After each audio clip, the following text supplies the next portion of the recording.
मैं धरती की सर्वश्रेष्ठ सुंदरियों से विवाह करूंगा, वो भी उनकी आंखों के सामने। मैं धरती की सर्वश्रेष्ठ सुंदरियों से विवाह करूंगा, वो भी उनकी आंखों के सामने। अब ये असुर अपनी मृत्यु को और निकट बुला रहा है और प्रभु श्री कृष्ण और देवी सत्यभामा इसे वो मृत्यु प्रदान करेंगे। किंतु माता, इसने तो वरदान पाया है ना कि प्रभु नारायण की पत्नी देवी लक्ष्मी अवतार नहीं होनी चाहिए। देवी सत्यभामा देवी लक्ष्मी की नहीं, अपितु एक भक्त स्त्री है जिन्होंने पुनर्जन्म लेकर प्रभु श्री कृष्ण की पत्नी होने का सौभाग्य प्राप्त किया है। साधारण भक्त? तो एक साधारण स्त्री प्रभु श्री कृष्ण की पत्नी कैसे बनी? उसकी भक्ति, निष्ठा और समर्पण अतुलनीय था, जिसके कारण एक ही साधारण स्त्री होते हुए भी वो प्रभु श्री कृष्ण की पत्नी बनी और उसकी इसी भक्ति की शक्ति के कारण नरकासुर का विनाश संभव होगा।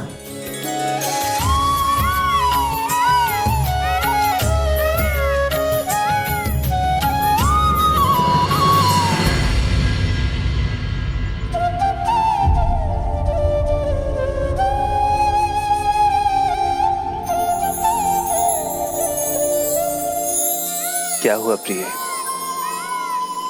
इस कल्प वृक्ष के नीचे, हमारे भवन के आंगन में, इन अपार शांति के पलों में भी आप विचलित क्यों हैं?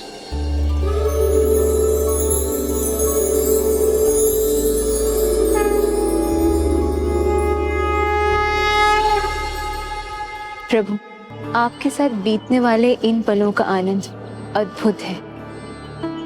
ये मेरा परम सौभाग्य है कि मैं श्री कृष्ण की पत्नी सत्यभामा हूँ।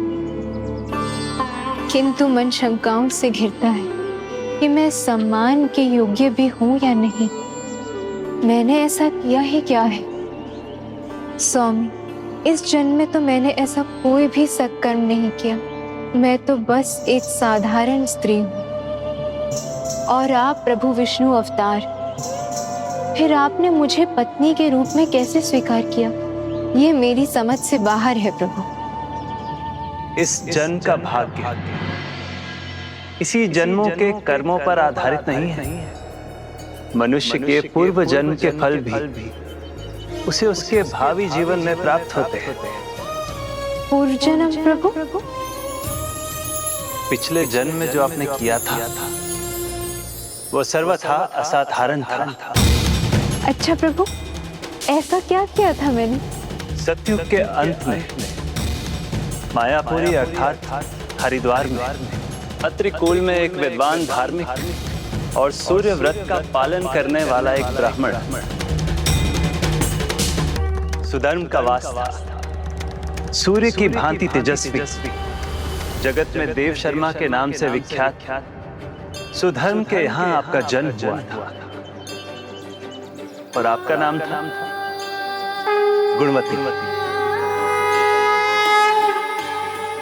तब आपके पिता ने आपका विवाह अपने ही एक शिष्य के साथ नियत किया था। उसका नाम था चंद्र।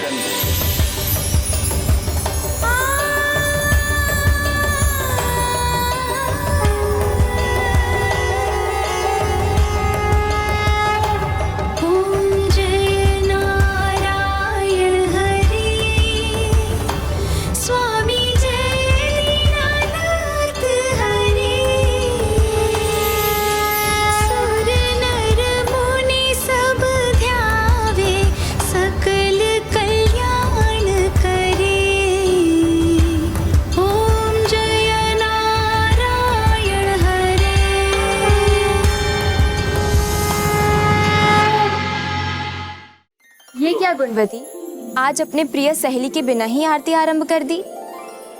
तुम्हें तो पता है ना देवकी, मैं अपने प्रभु श्री नारायण की पूजा में कभी विलंब नहीं करती। तुम्हें समय पर आना चाहिए था। चिति कहा पुत्री गुणवती ने। भला भक्त भगवान को प्रतीक्षा कैसे करा सकते हैं? यदि इनका बुलावा आ जाए तो एक पल का संकोच किए बिना अपने प्राण त्याग कर प्रभु की शरण में चला जाऊं। प्राण त्यागने की बात क्यों कर रहे हैं पिताजी? इसकी कोई आवश्यकता नहीं है। पिताजी के शब्दों में बहुत सार है। जो प्राण हमें प्रभु ने दिए हैं वो प्रभु के ही अंश हैं। उनकी इच्छा के आगे हमारे प्राणों का क्या मोल। हम सभी तो प्रभु में समाहित होने को सदैव तत्पर हैं। ये सुबह सुबह आप दोनों ने कैसी बातें छेड़ दी? प्रभु ने हमें जीवन दिया है त्यागने के लिए नहीं, अपितु पूरी निष्ठा से, श्रद्धा और कर्म भाव से प्रभु की भक्ति में लीन होने के लिए। ये भी उचित है। प्राण है तभी तो भक्ति है। गुणवती नाम है हमारी पुत्री का, सदैव अपना नाम सार्थक करती है, सभी गुणों से संपन्न। हाँ हाँ, पूरा आश्रम परिचित है गुणवती के गुणों से। और मुझे तो लगता है ये बात प्रभु नारायण को भी अवश्य पता होगी। किंतु पुत्री, भगवान गुणवान की कठोर परीक्षा लेते हैं। जब वो समय आए तो ना तुम भयभीत होना, ना तुम संकोच करना, बल्कि दृढ़ता के साथ अपने गुणों पर खरी उतरना। जी पिताजी। चंद्र, हमें देर हो रही है, हमें समिधा और कुश एकत्रित करने के लिए चलना चाहिए। किंतु पिताजी, आप दोनों जाओगे कहाँ? वहीं जहाँ सदैव जाते हैं, सखा व्रत पर्वत पर स्थित वन में। स्वामी, आप पिताजी का ध्यान रखिएगा। ये भी कोई कहने की बात है? तुम्हारे तो पिता हैं, मेरे तो गुरु हैं, पिता हैं। मेरे प्राण रहते मैं इन पर कोई आंच भी नहीं आने दूंगा।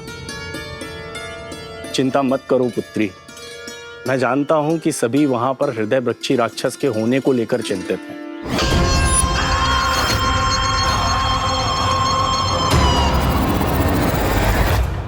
परंतु हम तो प्रभु भक्त हैं, वो जो भी करेंगे उचित ही होगा। चलिए पिताजी।